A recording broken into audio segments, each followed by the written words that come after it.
So if we look in this slide here at the January calver, she'll produce her 6,500 litres starting in mid-January and finishing in mid-November. I have a black arrow there indicating when we'd like turnout to be on the average farm. So around the middle of February, we're hoping to put cows out on farm to keep costs as low as possible.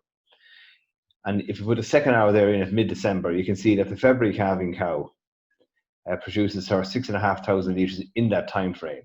And typically, she will spend a month or so in full time from mid-November on. So again, like the January calver, most of her milk is being produced off grass.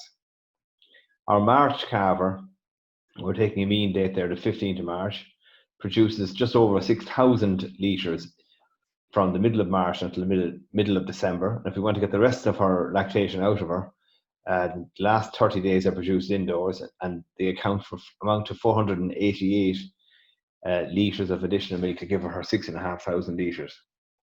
The April calver calving in mid-April will produce 5,600 litres to the middle of December. And if we continue milking her on over the winter, she'll produce the balance, or 878 litres, up to the middle of February before she's dried off. Our May calver produces 5,200 litres by the 15th of December, and our June calver produces 4,700 litres by the middle of December. And May and June calvers will produce over 1,200 litres and almost 1,800 litres respectively from mid-December until the dry off 90 and 120 days later. So that's the reason why the costs of production tend to creep up with later calving cows.